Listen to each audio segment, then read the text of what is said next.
Hey, folks, just a friendly reminder that all shows on the Madness Comic Network are produced by their individual hosts and in no way reflect the opinions of the network as a whole.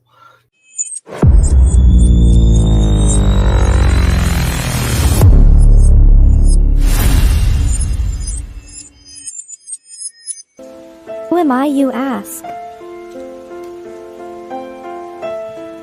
I was created in the middle of nowhere, surrounded by the waste of a dying world. I was bestowed with an insurmountable task: bring peace after decades of death, persecution, and chaos. I am a grandchild of war, destined to help two camps which hate has fueled for far too long. Surprisingly, I am not alone. Have an odd bunch to make the road a little more bearable. Come with me, to bring hope where there was despair, respect where there was resentment, creativity where there was destruction. I am Pinocchio, and this is my story.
Flip City Magazine is just really pulling out all the stops, man. Your guys' production value of this magazine has gone insane.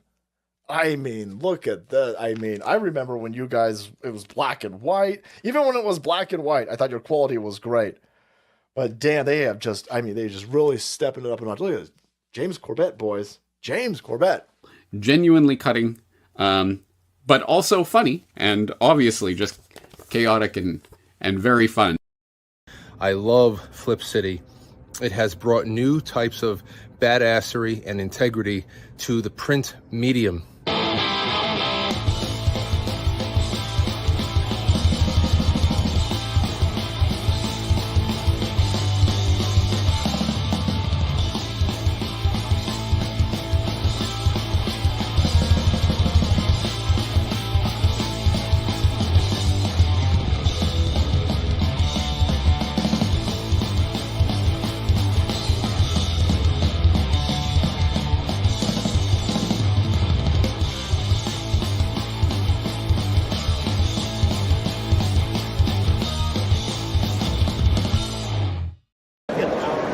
Dirk Manning here, the writer and creator of numerous comic books and graphic novels, including Nightmare World, Tales of Mystery, Brave But Not Dead, all kinds of stuff. And I am super excited for you because you are getting to watch right now, right this moment, out of all the things we're really going to be doing, you're getting to enjoy and revel in the Madness Comic Network. And that is awesome. Thank you for being here.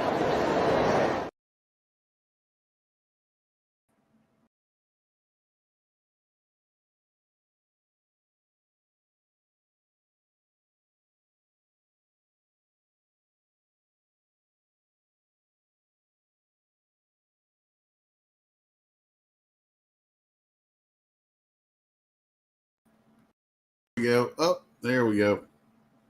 All righty.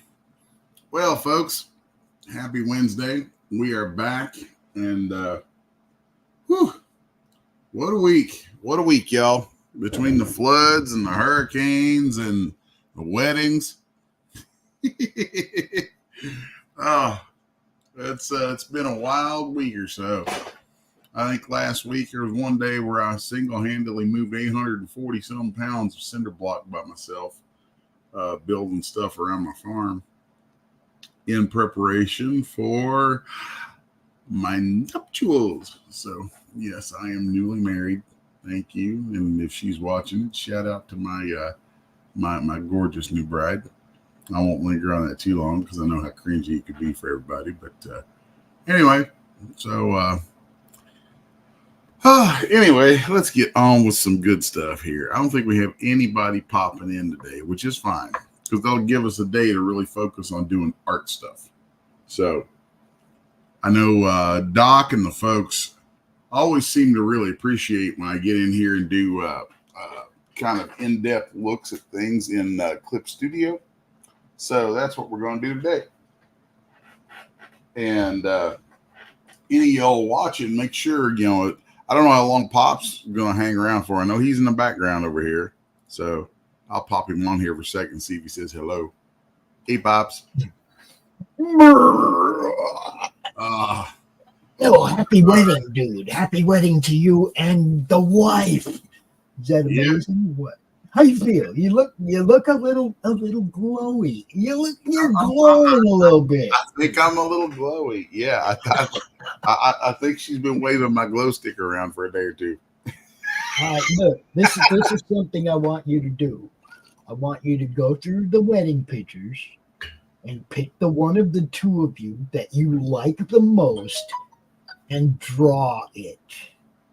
I will do that as soon as I get them back. I have not gotten the pictures back from my photographer yet, but I'm actually one thing to have the photos. It's quite another to get a nice something you can put on the wall. That's you know, she's gonna look at it and go, "Oh my God!" You know what I mean? It's like I had no idea. I vaguely knew what she was going for as far as dresses and things, and this thing was. It was a nightmare from the get-go because, like a total dumbass, I told her months ago when we started talking about it instead of date. I was like, now, I know how you know, I told her, I was like, I know how you are. I know you're going to drive yourself and me crazy. Your nose is in this. I was like, so I'm going to take care of it. I'm going to handle the whole thing. You're going to take a week and go hang with your family. And I'm going to take care of the whole damn thing. Don't you worry about nothing. And I played it cool. I played it cool the entire time while everything tried to blow up in my face multiple times. Dude, that's the nature of weddings. I went through. I ended up going through two pastors before I ended up with the one that was able to. I mean, and this is all not me just being picky. This is people pulling out. Right. I lost two pastors. One because of a health problem, and oh God, I mean, and another one I can't remember what for, scheduling or some crap. But and that was 2 weeks out from the wedding. So I lost that. I ended up, the photographer I got was number 4. Caterer was number 2. Cake baker was number 2. And then the whole thing was planned to happen on my farm and outdoors. And then that bitch Helene blows through. And I'm just like, really? Really? The day that I'm planning, you know, my wedding, and there's a hurricane. How appropriate. That is so me. That is so my life. So, but but then kind of in the same sense and the same theme, I ended up looking around. I was like, I'm gonna have to move this indoors, change everything at the last minute. Let's roll. What are we doing? So I'm looking around, and I actually had a suggestion from my girl for a place. Neither one of us had ever been there before. Didn't know what it looked like inside. Mm-hmm. But I called this place, and I got it. I got it booked the day before. I was lucky. It was open. And my girls always wanted kind of a hunting lodge themed wedding. And I go to this place to look at it the day of. I'm just like, whatever it is, we're gonna roll with it.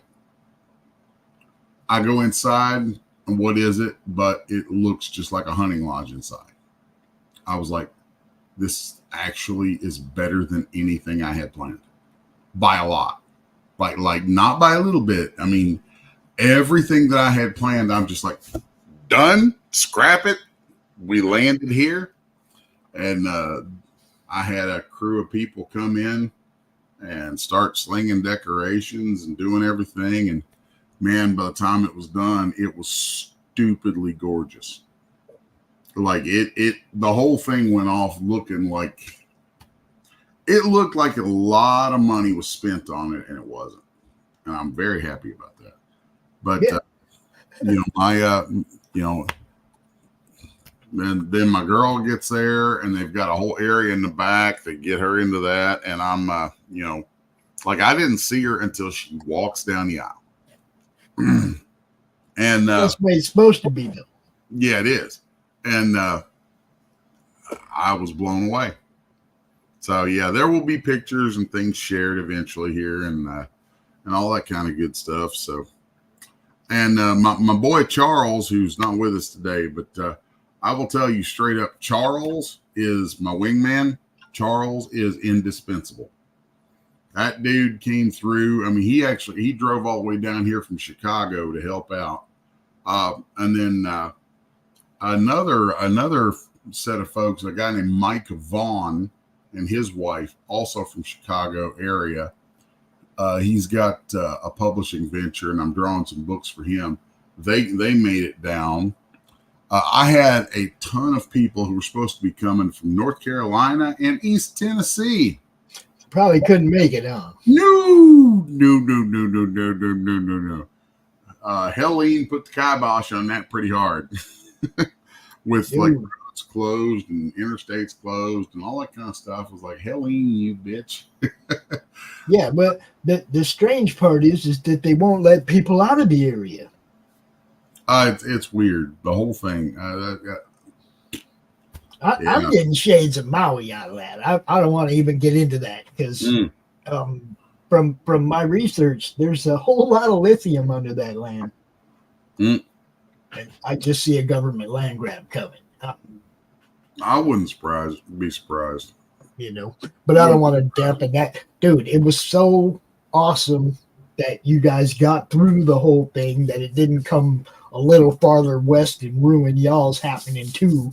But I mean, got some people in the chat saying, hey, you got Grey Wolf and Woodrow is in the chat. And Doc says, congratulations, bro. Yep. Yeah, I'm a locked down commodity now, gentlemen. Yep. She finally put the tag on this old bull's ear. So yeah, well, I mean, I've heard the ball and chain thing before, but if they look that good, dude, what the hell? I wouldn't mind. I keep telling her. I mean, that, like, I don't know. Maybe I'm the only one who sees it, but my girl's Filipino, and so like parts of her family are Chinese and then there's stuff that goes back to Spanish, and that's just how the makeup of the Philippines is kind of Spanish and Chinese, East Asian. And I always joke with her that I started dating her because she looked like Ming Na Wen, which Ming Na Wen was in. Yeah, I know who it is. Trust me. Oh yeah, I love Ming Na Wen. I'm like, ever since I saw Battlestar Galactica, I was like, oh, hello, who is that? Yeah, well, she made her impression on me in Agents of Shield, but I have seen her many times. But What's in that noise? Agents of Shield, she showed me her acting. Actually, that wasn't her in Battlestar Galactica, but yeah, in Agents of Shield, she was off the hook. She showed me her acting chops then. I had seen her in other stuff, movies and stuff, but I really liked the part she played in Agents of Shield. Yeah, she's why I watched that show.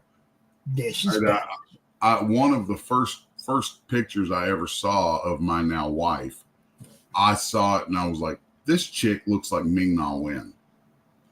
And honestly, I was newly divorced, had been in the dating pool for a few months and was swiping around, doing that whole bullshit. And this picture comes across of this chick, and I'm like, that chick looks like Ming Na Wen. There ain't no way in hell I got a shot with that. Not even. And but I noticed she had on a T-shirt that said Teningo, Balintawak, Kali, and Darnice. And I was like, Teningo? I was like, she know Manuel Teningo? I was like, I know that guy. He comes down to our dojo from time to time and trains with us. I was like, So I was like, icebreaker. So I sent a message. I was like, hey, I was like, hey, I noticed your shirt. And, I've trained with Manuel and Bobby, and I named some folks, and, just trying to be all cool and shit. And she's like, yeah, I train with them too. So what? turned into a conversation. Well, she doesn't do any training, but she got the shirt from her brother, and her brother, does Kali and all that, because that's Filipino martial art. And I had done some Kali alongside all the other stuff that I do, and it just turned out like my father figure for the latter half of my life has been my sensei, Dwight Holly, up in Cincinnati, and his wife is Filipino. And then there's other Filipino people we know through the dojo, and and it's kind of a martial arts thing. Is like martial arts people end up, like the serious ones, end up forming a community around it. And it just, as she and I got to talking, it just turned out that we actually knew a lot of the same people. And so, it grew, and, 7 years later, dead ass is mine. I'm telling you what, we actually have a martial arts community in our group. Actually, a couple of different people that are in, like Mike Barron obviously does jiu-jitsu, and has, practiced for a long time. But you have Patrick and Lugo and a couple other guys that are in our, actually part of the madness. They do shows on the network sometimes, and they kill it, man. I love it. And then Laurie, of course, practices Filipino martial arts with her weapons. Is all of her weapon training is through a Filipino school. It's like we have a lot of people. Brian Christgau, everybody. There's a lot of people in the madness that practice.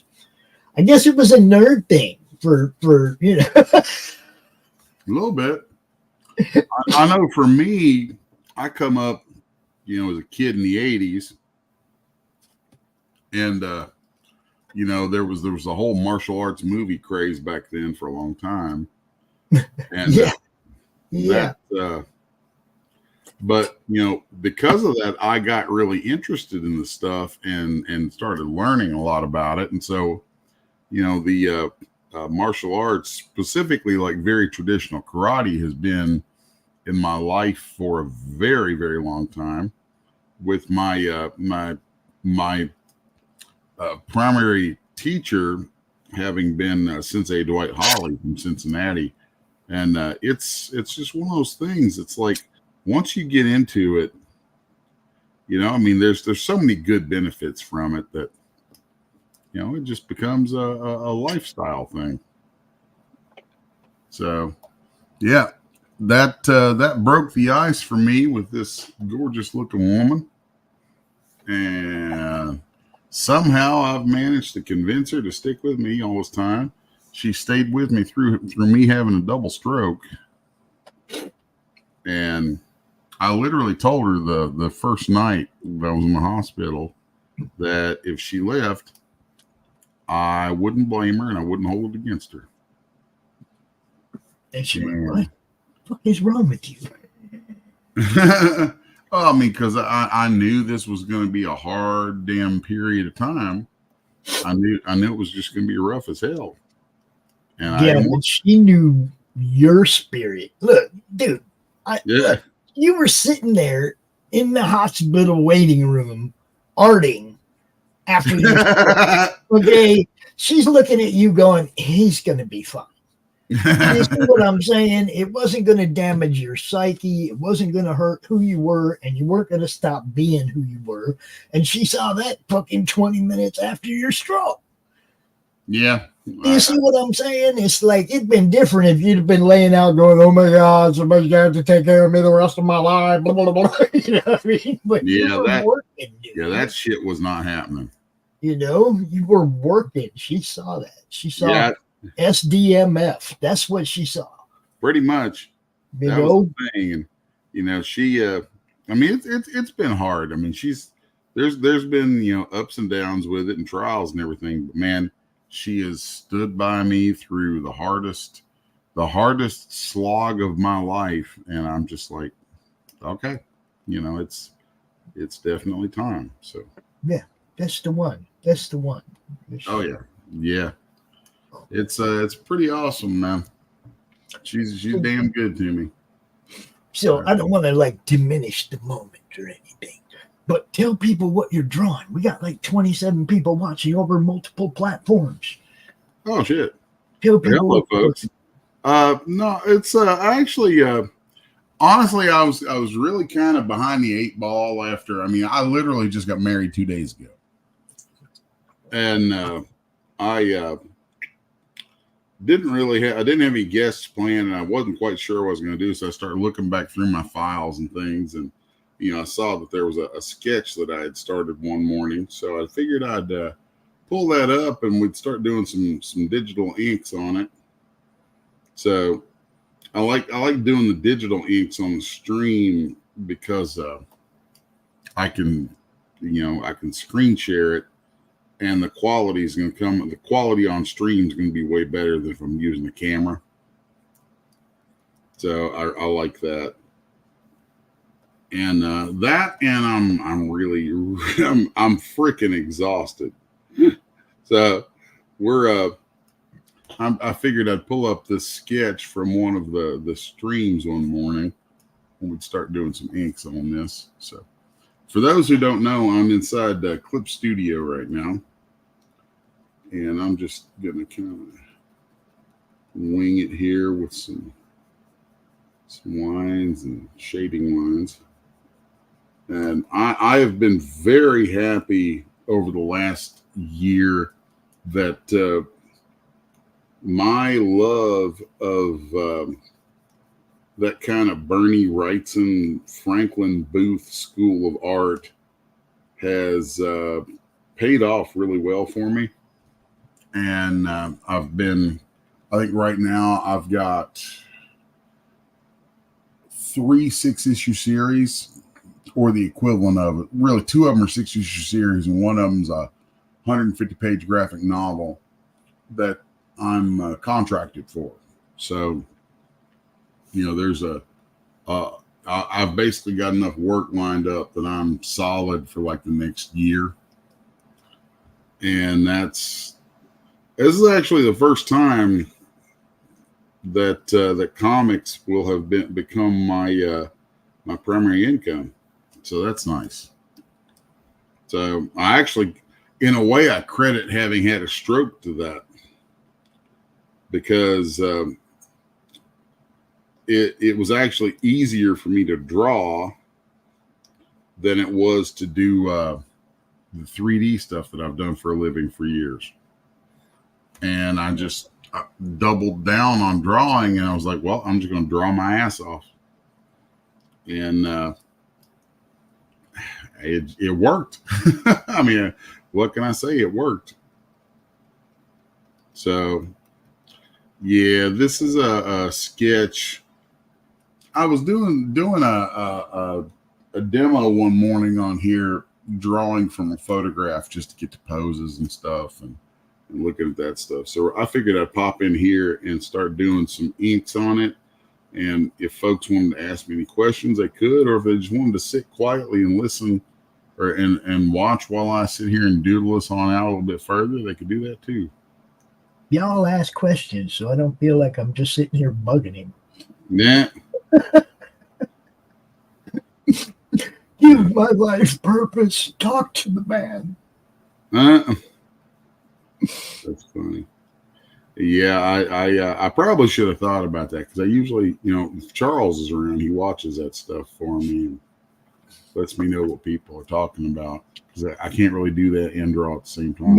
Yeah, I know. I did want to say, though, at 1 o'clock today, Doc is doing his 100th episode.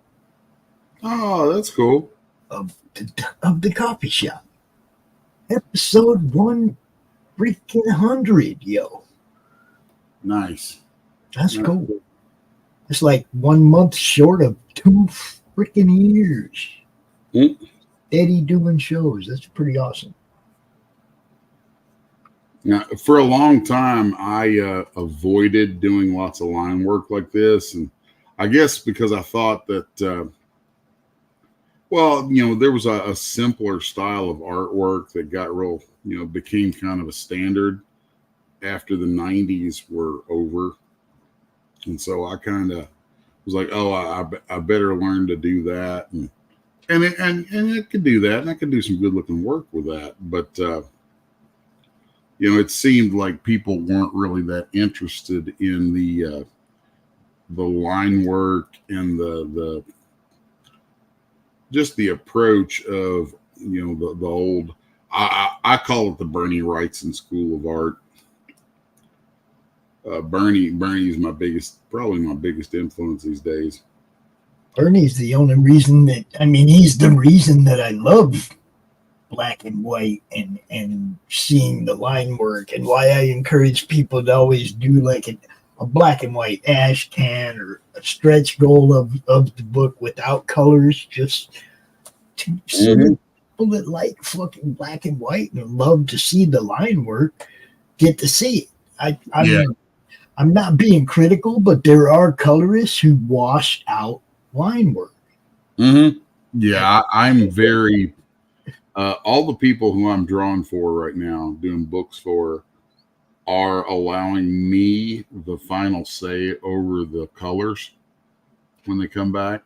And I think the colorists are probably going to hate me, because I'm a little picky. That's what I'm saying. It's like hard. I feel for the artist more than anybody, because or the colorist more than anybody, because how do you put color to somebody else's work without, and still give them what they wanted to come up with?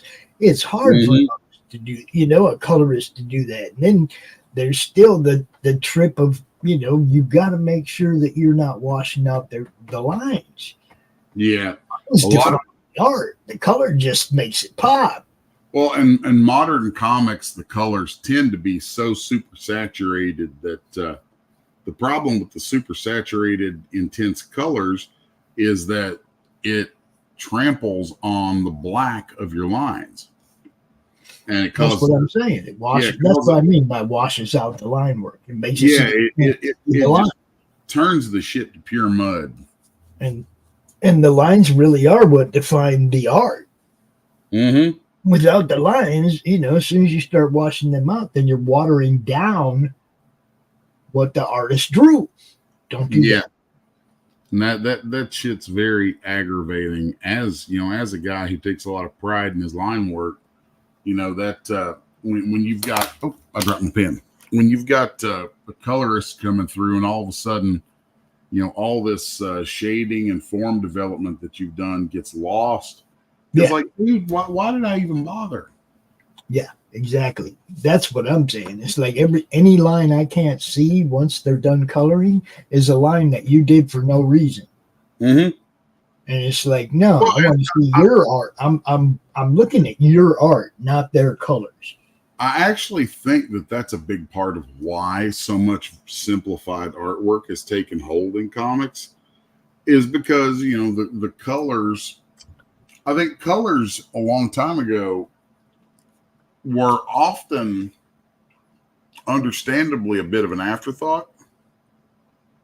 Yep. Because the medium couldn't print as rich of colors as we have now. And so the colors, the process of coloring back then was much more suggestive. You had a very limited palette and you locked all that stuff down. So you're just like, yeah, this is generally a red. This is generally a blue. And you were limited. And in a lot of ways, I feel like that limitation actually made for better artwork a lot of times. I'll give you that. A really good case study in that is there's a recent release of The Killing Joke. And the book is printed twice inside this oversized hardback. It's like 11 by 17 hardback.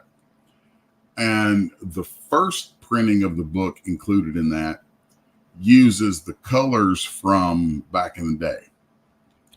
And then the second printing of the book that's in there, it's printed a second time with quote unquote modern colors. I may be switched. It may be the modern and then the old one. But I believe it was Bolland went back through and redid his own colors using modern tools and everything. And I'm sorry, but I think the old one looks better. The older one look, because you don't have so much shading and modeling of structure with the colors. The colors were very flat, and it let that line work have room to breathe. Right. If you get a chance to look that up sometime, that's a really good example of Well, I can say that, okay, like the first comic book I looked at was a Marvel comic that had somebody a character that I liked from a different genre. But that wasn't what carried me into comics. The beautiful black and white Freak Brothers comics is what carried me the rest of the way into comics. And it was from the indie side of things, Fabulous Freddy. Beds and Heads, Fat Freddy's Cat, all that shit, right? Okay, that was where. Do you remember the game Dealer McDope? What's that? Dealer McDope. It was a board game. I do not. I don't think it was a board game, and I'm pretty sure the art was all done by the same people that did Freak Brothers and shit. Can't remember his name. Gilbert Shelton, something like that. Yeah, I'm not familiar. Gilbert Shelton. I think that was his name. Anyway, Dealer McDope was about being a big time dealer, right? And you're making deals, but you're also I think manage a touring band. You're trying to slip in and out of countries, have your band play, make money, and sell dope on the side, make money or some dumb shit. It was just a stupid fun game, right? From back in the day, the Cheech and Chong days. You know what I mean? The good times. Yeah, when weed culture was all about comedy and fun, right? It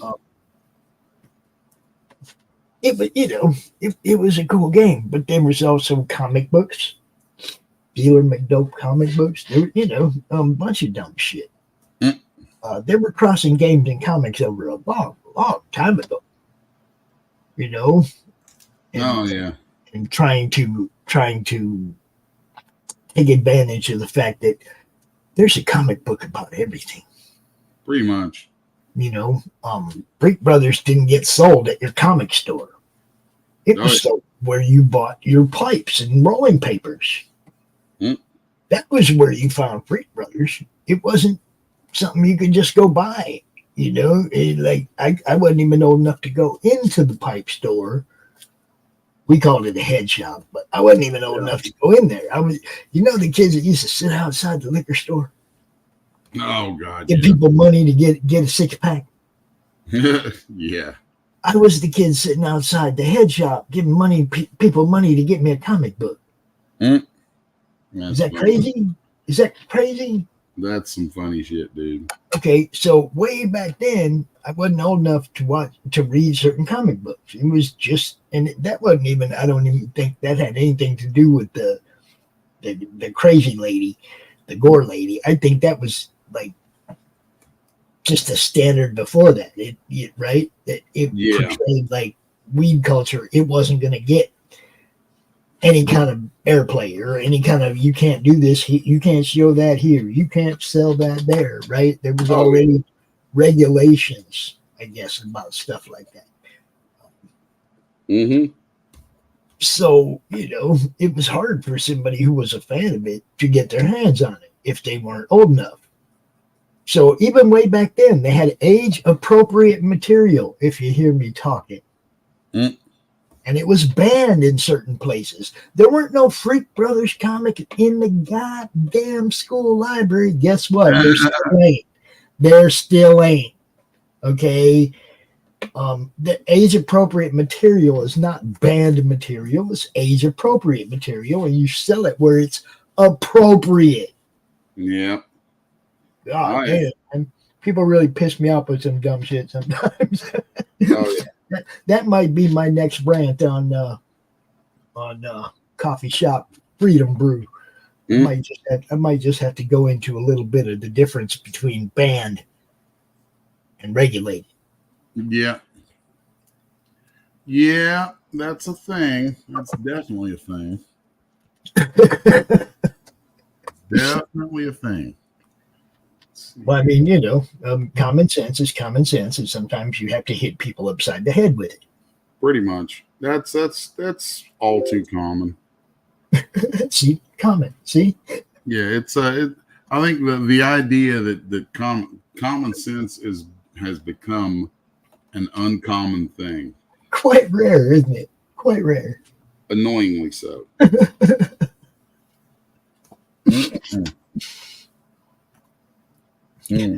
It's only common to the people smart enough to understand what it is. Yeah, pretty much. Yeah, I'm kind of swinging wild on this. Like I'm honestly ignoring a good deal of the pencils on it. Just thinking about my life sources and stuff, and just kind of playing around with this, see where it goes. It's still coming to life, though, right? Oh yeah. How's the chat looking? Anybody got any questions about what I'm doing so far? No, you did half the hair. You did some shoulder and chest work. You're on the other half of the hair now. I get it. I'm wondering if anybody's got any questions about the program. Of course, I mean, mostly this is one of the things that's nice in here is like, once you've got settings for a pen that you like, then that's what you're going to spend 90% of your time using in here. And the sad part of me being your backup on this show is that I'm not an artist. And I can't go, hey man, how do you do this? What do you do to make that? Because I wouldn't have a first clue where to start. I watch you guys create. That's what I'm saying. And it's like I don't have input to that. Like Doc might come out here and have questions and have, input as to what you're doing and maybe even critique. I just watch it happen. Right. You know what I mean? It's like I watch you guys make things come to life. This is the same with when I hang out with Stephen P. or the guys on the draw stream or whatever. It's like I just get to watch you make it happen. I don't have questions about it. Yeah, I'm kind of on autopilot right now. from being so tired from all the stuff. So, whew. Like I'll mess with Doc sometimes, and I'll be like, "Man, you need to fix that, or fix this, or fix that." But he knows I ain't no artist, and I'm just fucking with him, right? Mm-hmm. At least I hope he knows that, because that's not my gig. Here's one of my favorite things to do when I'm doing my line work, and it's I don't know where I come up with the word with the phrase I use for it, but I call it cutting in, because I'll cut into the black with some white, and use white, like I've got this big area here of the hair, and then I'll come back through, because I want this still to be in deep shadow, very dark, but I still want some of this to show through.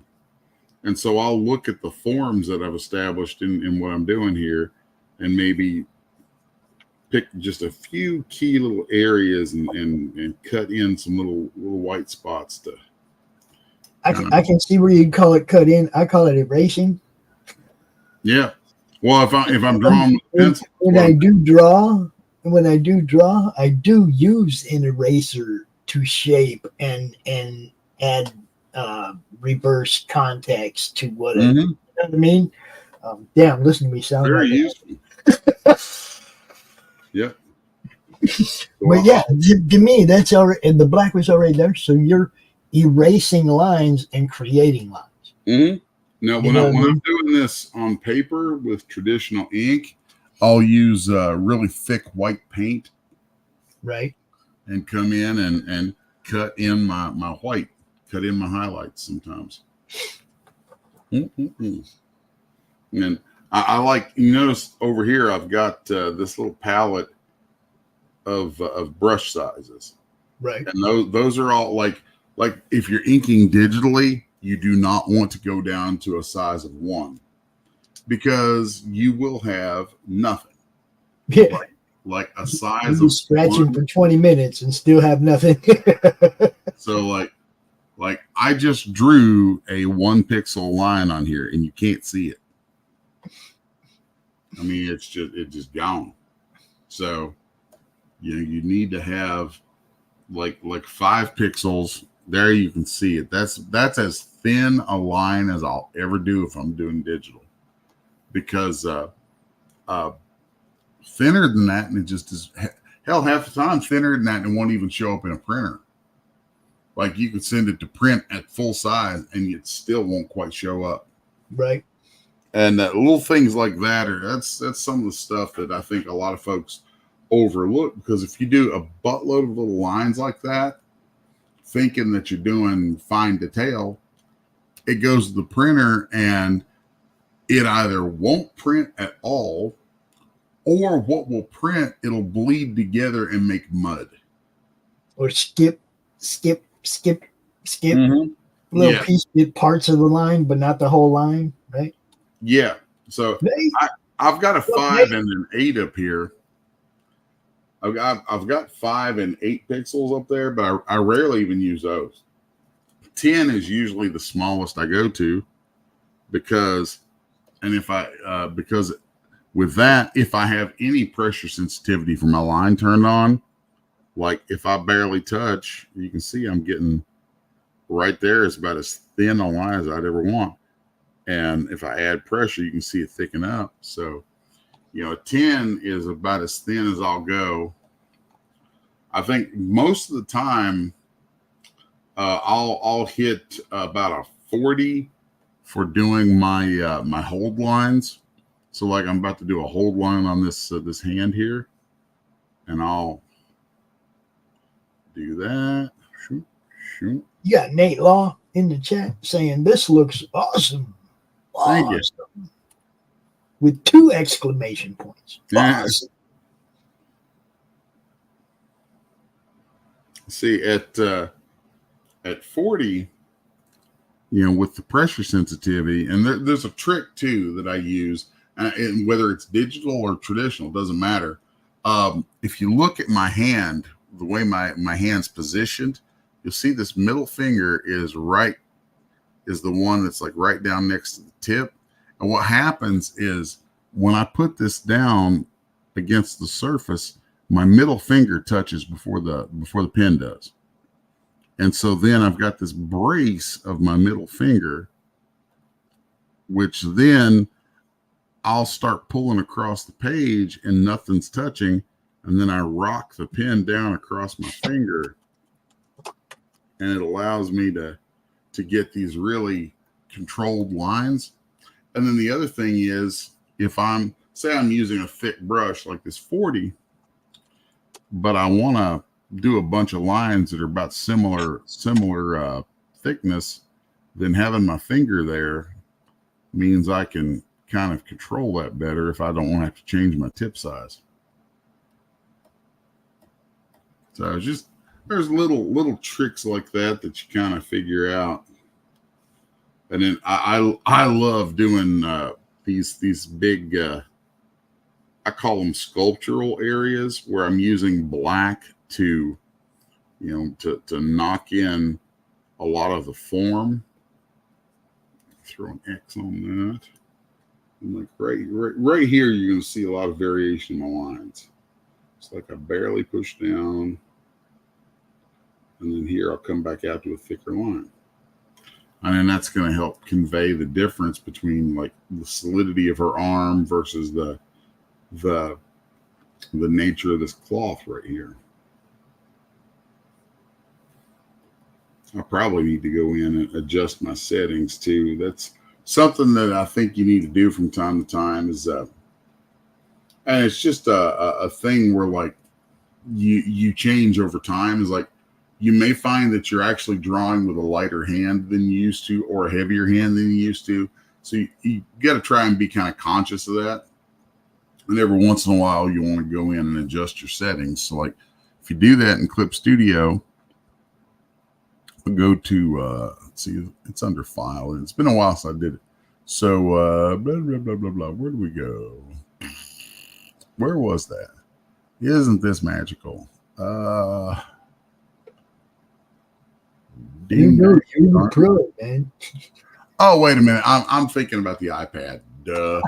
on the iPad, the stuff's under the File menu, where you can control the sensitivity of pen on there. In here, on this, because I'm on a computer, on a giant Wacom tablet, or big Cintiq tablet. There's a, I don't think I have my window set up to show it, but there's a button I can push that'll pop up this thing where I can sit here and really calibrate the hell out of the settings on this Cintiq. But and then you can also do it per brush in here by going in, like let's see if I can move this over here. Well, that damn menu won't move. Huh?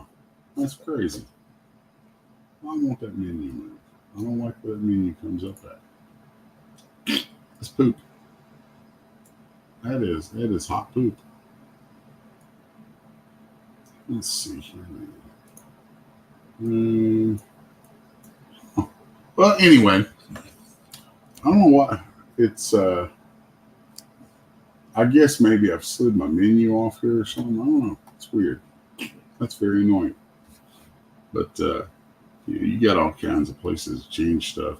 So we'll come in here to brush size, and here you can see where it says pen pressure.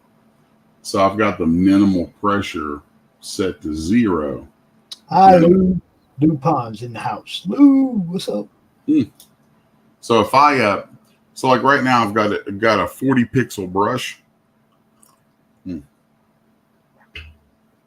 If I set my pen pressure to 50%,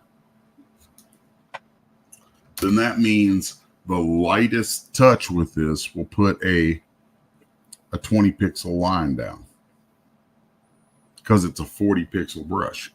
So if I do the heaviest, it's going to come out nice and thick.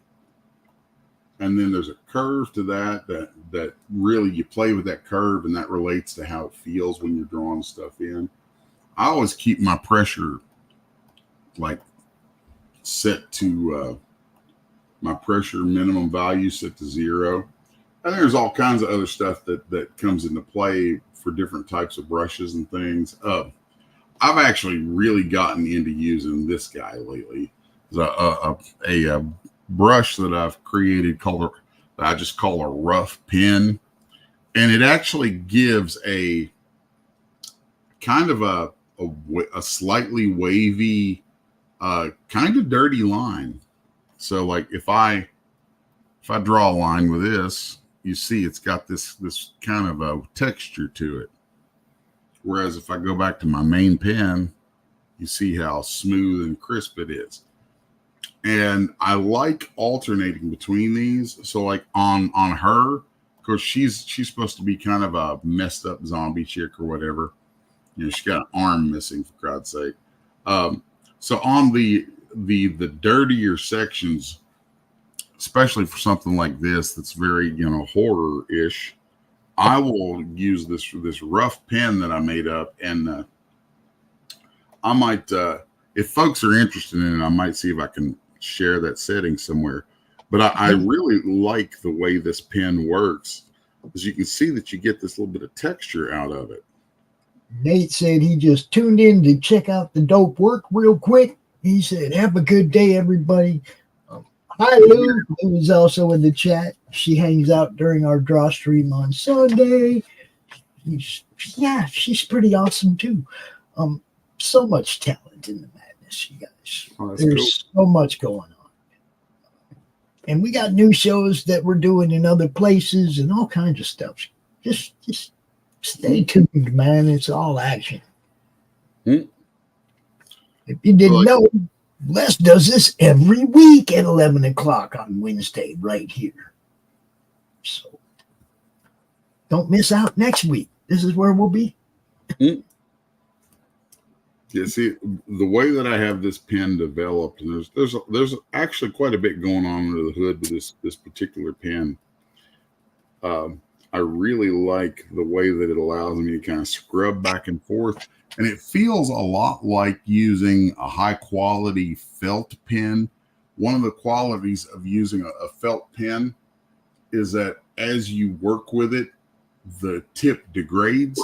And the degradation of the tip ends up becoming part of the character of your lines, and is actually very useful. And I wanted something like that I could do, you know, use for digital work. So here it is. And so you can see just right there, like up here, you see these super crisp, clean lines on her skin. And then down here, these have a little more wobble to them, a little more character going on. I like that quite a bit. I think I just slipped, and I just slipped with my paint bucket. So let's go right there. So right here, I'm gonna keep using this brush.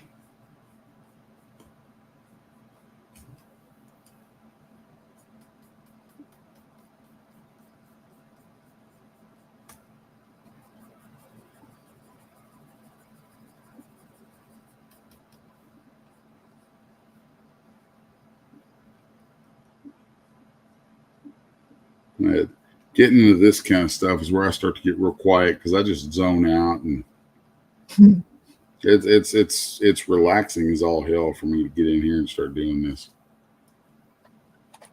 Well, it is like getting close to showtime anyway. So. Yeah. So I really like the way that I can get these the irregularity of those lines. So like the stroke with my hand is actually very smooth and very regular, and but then there's this character, I guess you'd call it, that comes in with this particular brush. So I really like being able to get that. I feel like that helps take away some of the mechanical nature of doing things digitally. That's always been my gripe with digital art, is it's very, very easy for digital art to come out looking mechanical.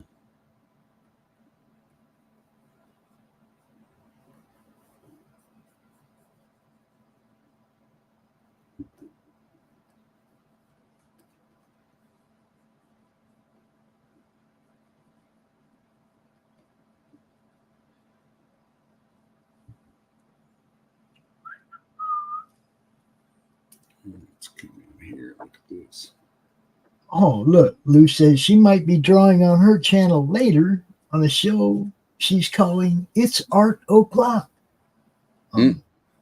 Lou, anything you want to bring to the network, you know you're welcome. Say it. We can put that thing everywhere. That's our goal. Get people seen. So, you know, got people watching everywhere today. People in the Twitter, cool, the man. Twitch, the Facebooks, in the YouTubes. I have no idea where this stuff is all going out to at the moment. I'm just like, I just like, told you. yeah, I'm just going to get on here and draw and talk a little bit, and we'll see where it ends up. So, little update while we're kind of coming down close to the hour. So I've got some things coming up, some appearances I'll be making. It'll be wild to see some folks come out to some of these. I'll be at the public library, the new public library in Owensville, Kentucky on October 26th. And for those who don't know, I grew up in Owensville, Kentucky. And Did you say Oinksville? What? Owingsville, Owings, Owings, little eastern Kentucky town that is about as podunk gets. And I think they may have grown and gotten a third traffic light by now. A third one. A third, yeah. They're getting metropolitan. Whoa. So, but they did get a new library built, and they asked if I would come sign some books and hang out and talk and things like that. So, I'm going to be doing that October 26th. That'll actually be the first public appearance where I'll have copies of Homestead with me. So, Homestead is in the warehouse right now. So that's nice. Thanks to everybody who backed it, because the success of its Kickstarter has really done a lot to push me forward with getting more work, more contract work. I think probably most, if not all, of the comic book contract work I'm getting right now has come because of people seeing that Kickstarter. Well, that's also right about the time you started doing your show here. And of course, Yep. Dirk's a friend of mine. I've met him a few times at local cons here. And Oh yeah, Dirk is awesome. yeah, I mean, it's like, to me, it was like, oh, we got another family member. Oh, bring him in. Let's see. Yeah. Oh, he draws. Does he want to draw live? Yeah. But that was also during a period when I wasn't spending money on anything because I was trying to get the money for the LLC. So I wasn't able to back that money. Oh yeah. But I'm going to see Dirk next month. Or is it November? Yeah, November in Grand Rapids. Pretty sure he's going to be there. He usually goes to Grand Rapids. So I've done Grand Rapids once a long time ago. It wasn't a bad show. I would seriously consider doing that one again. well, see, now that one's the one that's like my home con. I get press passes. I go there, I walk around, interview everybody. That's the one I like the most because they let me do what I like to do. Well, Mark is cool. He lets me walk around the floor with my cameraman, and we don't like interrupts. Like if you got 20 people in front of your booth, I'm not going to come up and go, "Hey man, do an interview with me." I'll come back when there ain't nobody there. You know what I mean? I'm not trying to interview sales or anything, but I want to get 2 minutes on the camera to put up on the network and promote the fact that you're there this weekend. mm-hmm. We try to go on Saturday so that we can tell everybody, make sure you come up here on Sunday, check out Les and Dirk, they're hanging out, whatever, Mm-hmm. Yeah, I'd be interested in talking with you sometime, getting the information for the dude, so you can get me a hookup there to come back up to that show. I haven't done that show since probably 2014 or 2015. back when Apocalypse Girl was first picked up by Insane Comics.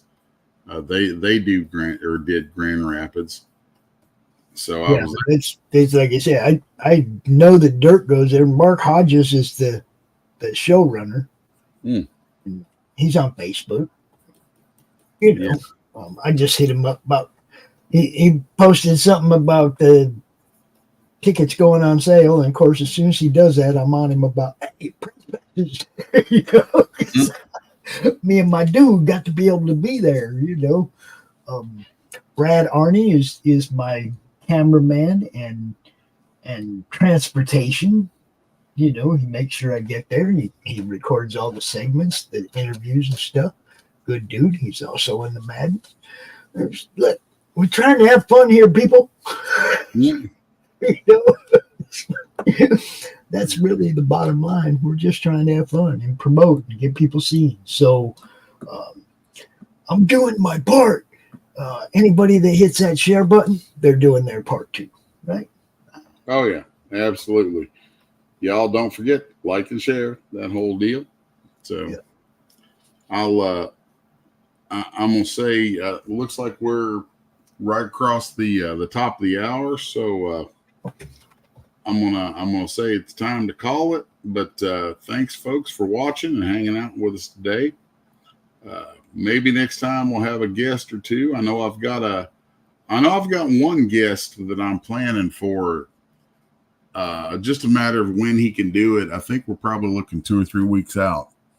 Right.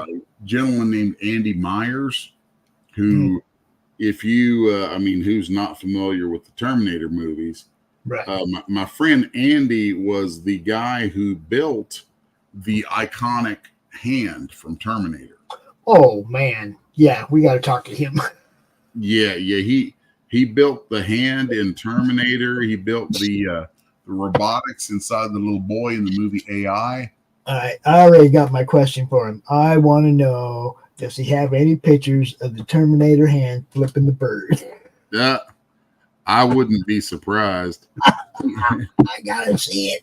Yeah, he worked with Spielberg for quite a long time on different projects, and yeah, he's a super cool dude. I've done some sculpting and stuff for him in the past on some of the things that he does. Nowadays, he does a lot of like high-end replicas and model making and stuff. That it's really, really kind of neat. He's semi-retired, living down in Florida.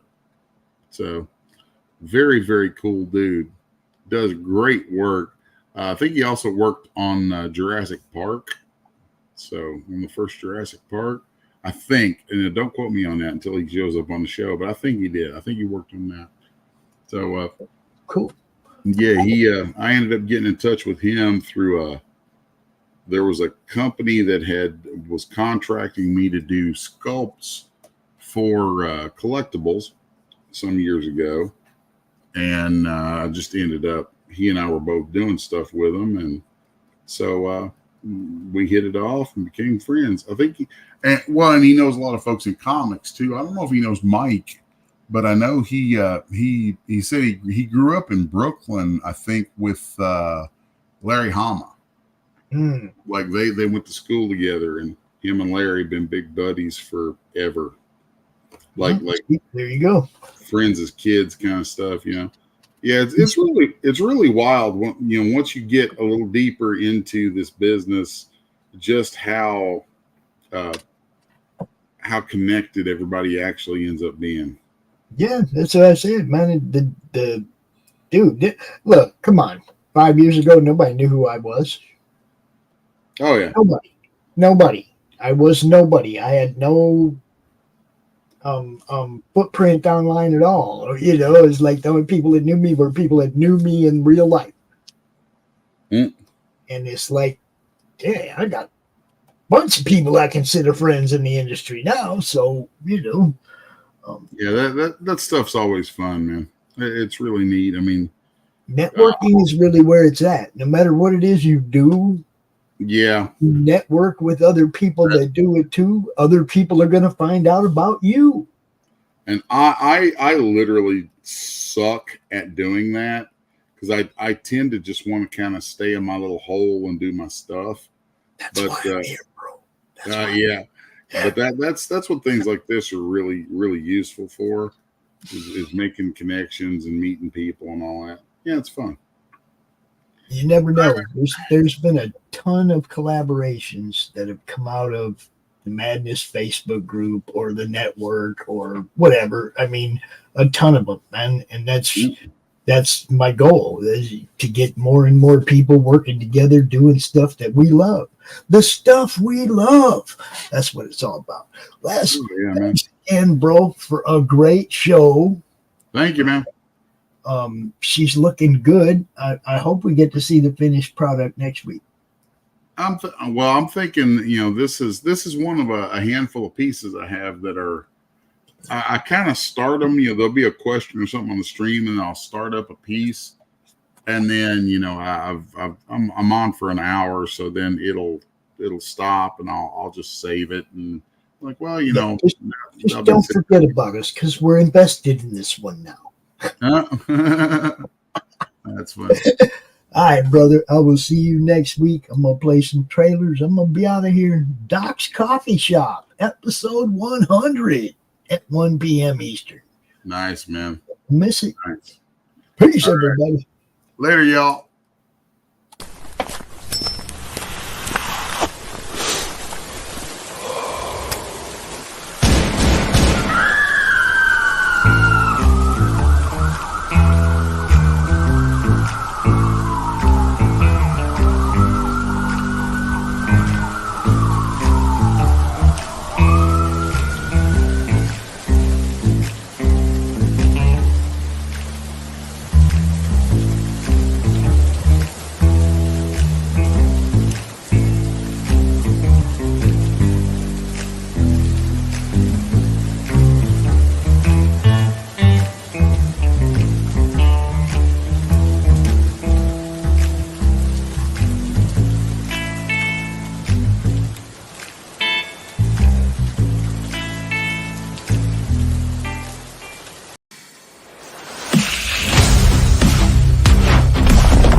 Comic Books for Kids provides comic books to kids in hospitals and cancer centers across the U.S. It's a place where we can all work together to make sure every child has a comic book. 100% of all proceeds go towards the kids. It's about making a difference, and while they're in the hospital, allowing them to fly like a superhero, battle dragons, or rescue teddy bears. We are in every state in the country and now support over 160 hospitals. Every month, we add more. Visit cb4k.org. How do you end this thing? How do you put the... There was the brakes on this bus. I forgot Jazz how to do it. hands. Jazz hands.